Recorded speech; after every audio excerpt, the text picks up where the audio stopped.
Hello crafty friends and welcome back to my YouTube channel. Today I'm going to be sharing some tips and tricks for creating a stamped masked scene. So we've all seen cards where a whole bunch of different stamps are all clustered together and we think, how is that created? So here are the products that I'm going to use in today's video, and these are some of my favorites for creating a masked scene.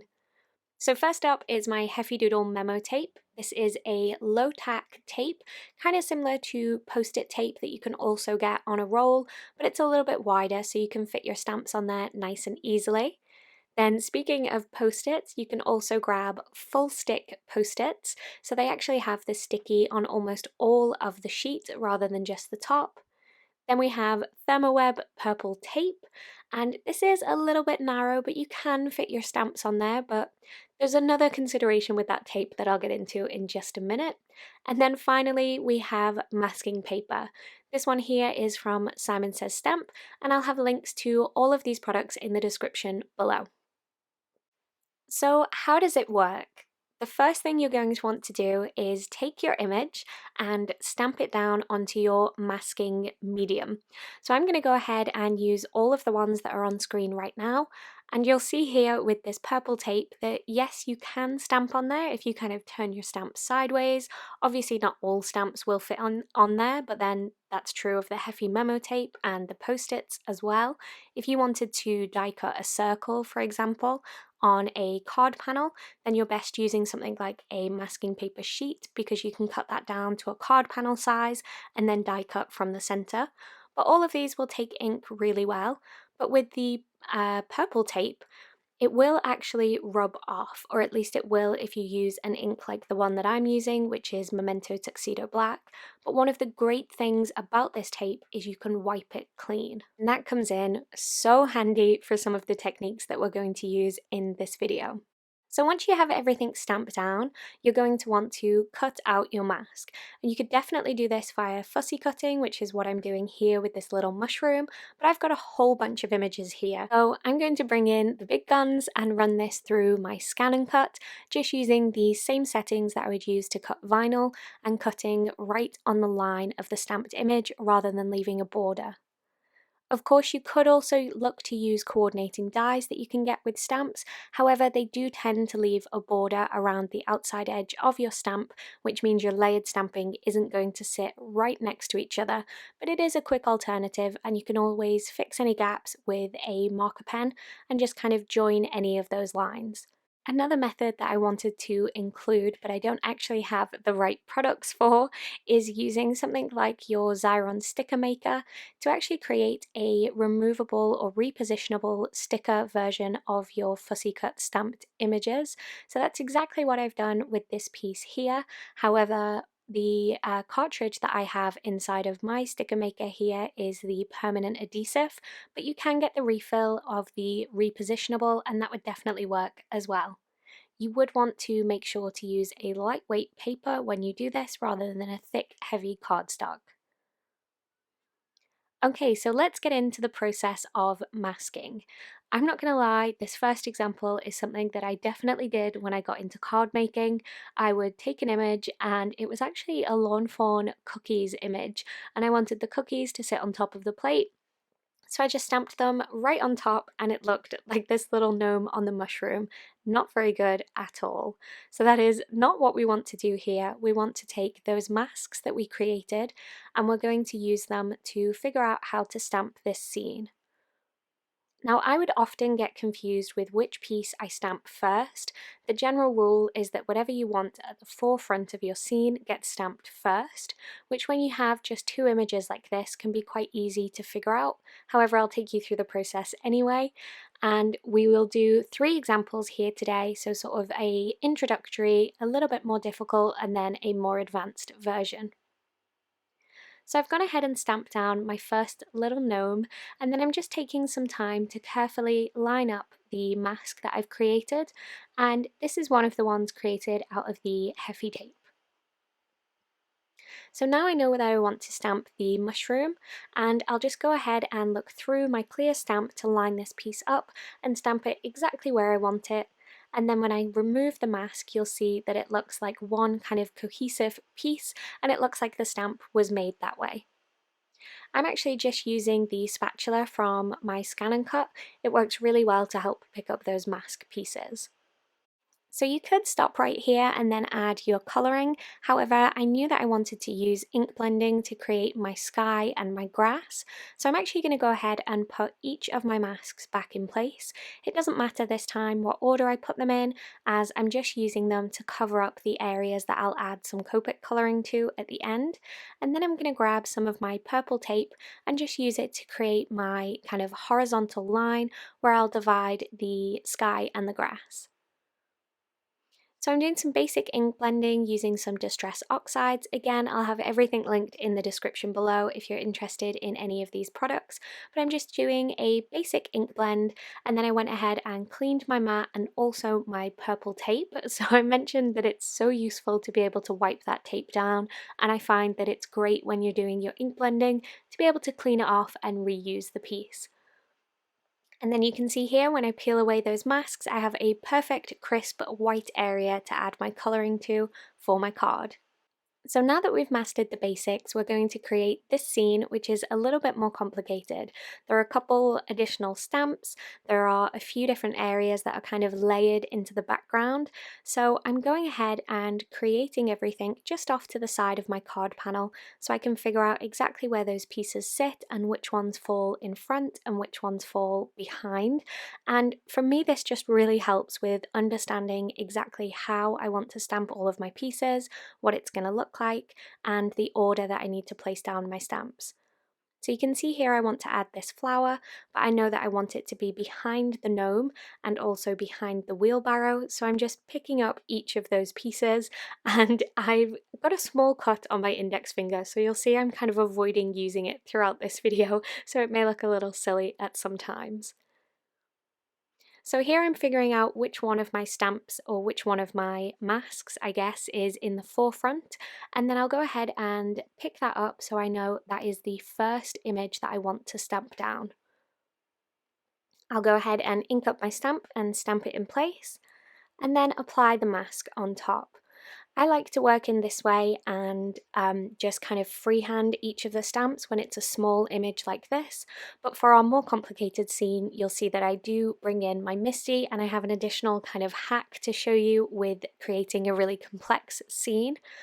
But what I'm doing here is just working my way through the layers. Anytime that I can see a mask over on the left hand side that doesn't have another mask kind of sitting on top of it, I know that I'm ready to use that stamp. So for example, the flower is still partially covered by my little green gnome, so I know that I can't stamp the flower yet. I would have to stamp the green gnome first before I could get to the layer with the flower. And I'm remembering, of course, that after I stamp each image, I'll go ahead and cover it up with the coordinating mask to make sure that I don't ruin any of this piece. But essentially, this is the process. I find it really helps to create a version of the scene using my masks and then figure out the order that I need to place down my stamps in this way. And it just helps me to build up the scene and get everything looking exactly as I want it to. So as I finish here with the flower, I'll go ahead and add the mask on the back here. Again, you could just peel off all the masks at this point and add your colouring. However, I want to show you another fun thing that you can do to create your skyline. So here I'm grabbing that same piece of purple tape. You can definitely use it a handful of times before it starts to kind of give way on you. And I'm die cutting it with the iconic lawn fawn grassy border. And I just stuck it onto some cardstock to help me run that through my die cut machine, and then I'm carefully peeling up the pieces. So you can see here that I've got that really iconic lawn fawn border. I think when any of us think of lawn fawn, this is definitely something that kind of comes to mind. And I'll go ahead and lay that down onto my cardstock and then bring in my distress oxides and ink blend over the top to create that grassy edge. And then when I'm finished with adding the blue sky colour, I'll go ahead and add the other side of this die cut piece and use that to create the grass. One thing that I wanted to mention just while we're doing this ink blending is that your masks that you create with either the Heffy tape, the post-it tape, or the Simon masking paper, They can be used a couple of times, so I always keep mine if I've gone to the trouble of cutting them. However, if you're doing an awful lot of blending or an awful lot of masking and you're using a lot of ink over the top over and over again, eventually they will kind of wear through and the ink will start to seep through those pieces because they are, after all, just kind of thin paper. But if you wanted a really sturdy mask, you could use your purple tape. You would just have to do your stamping on the purple tape with an ink, like stays on ink, so it really grips to that surface. Okay, so now we are ready to take on the third and final example, which is our more complicated scene. There is an awful lot of images on this scene and they're layered in so many different ways. I'm just creating a version of the scene on a card panel here using my masks. A lot of these are the ones cut from the Xyron masking paper, but there's a couple in there from the Heffy memo tape also. It doesn't matter which one you're using, you just want to go ahead and create your scene and then place it in your MISTI. And you'll line up the coordinating stamp. Once you have that stamp transferred to the lid, you can go ahead and ink it up and stamp down onto a card panel. Then all we need to do is lift that card panel away and grab the coordinating mask. I was a little bit rough with my wheelbarrow here, so I did manage to detach the wheel, but I just stuck that down on top of my stamped wheelbarrow and it was no problem at all. So now I'm looking at any of the other masks that don't have a mask over top of them. Again, I'm just working with whatever kind of pops to the surface. So I'll lay my stamps over the top, grab those with my MISTI lid, and then place my finished card panel into my MISTI and stamp those down. I'm just remembering to clean off each of my stamps in between using my Lawn Fawn stamp chamois, and then I'm just grabbing the coordinating masks and covering up the images. It's a little easier in person to tell the difference between a stamped image and a stamped mask than it is on camera, particularly with that Xyron masking paper, which is obviously white, just like my card panel is. I should perhaps have done this one using exclusively the Heffy blue memo tape just to make it a little easier on the eyes, but I promise that when you do this in person, it's really easy to kind of know the difference between whether or not you've remembered to apply the mask. So now for this next layer, I'm doing the exact same thing. Anything that doesn't have a mask covering it, so anything that is the forefront of this layer of my scene, I'm lining up the coordinating stamp, picking it up with my MISTI lid, and then I'll bring in my final card panel, ink up the stamps, and stamp them down. And I just repeat that process until I've transferred all of the images onto my final card. I think this would be a really great process for making multiples because you have everything lined up in your MISTI, and if you've done what I've done and you use your scan and cut to cut your masks, then there's nothing stopping you cutting multiples of those masks so you can create as many of these cards as you like in one pass. One of the reasons I love to create layered scenes like this is because it takes a product that anyone can purchase and it really adds your own spin.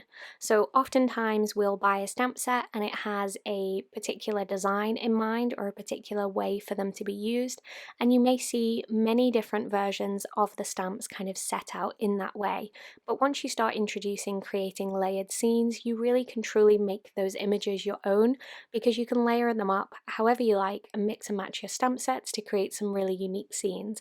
And I think it's a lot of fun. I think it's definitely an additional kind of skill that you can add to your card making, and it does, I mean, certainly for me it felt quite complicated when I was first starting out, but then when I got used to this kind of habit of creating my scene with my masks and then just stamping whichever one was at the top of my little pile of masks, it really kind of clicked into place for me, and I'm hoping that this video allows the same thing to happen for you so you can have some fun kind of layering up your stamps and creating fun and unique scenes. So after I've applied this last mask, I went ahead and did the same thing with the ground and the sky and just used some more of my purple tape to create those pieces. I realised that one of the flowers, I'd stamped it a little too high up in my scene to be able to be part of the grass, so I just hand cut a little additional mask, and you'll see that here as I go to peel it away. There's just a little area below one of the flower stems that remains white, and that just allowed me to hand draw in the rest of that flower stem to make it a little bit longer. So here's the magic part when you finally peel away all of those masks and you see your scene kind of reveal itself, ready for you to add some colours using whatever medium you prefer. For each of these cards, I will show you how I finished them off and turned them into cards, and all of my colouring was done just using Copic markers. So for this first card, this was actually the last scene that we created. I wanted to keep this fairly simple because there's so much going on the front of the card with the imagery. So I have a piece of fun foam cut to be ever so slightly smaller than this panel. I also cut the panel down using a stitched rectangle die. This was the largest of the Simon Says Stamp stitched rectangle dies. That is a tongue twister. And I'm just attaching this to my card base using some ATG. I also heat embossed in white the sentiment "I have so mushroom in my heart for you," which I love. I love a punny sentiment, and I think the sentiments in this stamp set, this GNOME stamp set, are just wonderful. So for this next card, I've die cut a circle from some of the Spring Fling 6x6 patterned paper from Lawn Fawn, and I actually die cut this to use on the third card, and this is kind of a little bit of a trick, I guess, to save on patterned paper, because I knew that I'd already die cut my scene using this rectangle circle die from Lawn Fawn, so I cut the same circle die out of my patterned paper just so I didn't waste any paper in the background, and I can then use it as a matting piece on the next card. If that's making no sense to you, hopefully it will in just a minute. So here's my scene all coloured up, and I'll go ahead and add some double-sided tape onto the background, and then I'll just paper piece that inside of that circle that's cut out of the patterned paper. And it just means that I can use that circle piece on the next card. So once I've got that in position, I also wanted to add my sentiment, and I wanted to add a little strip of a contrasting patterned paper, which is also from the Spring Fling 6x6 patterned papers.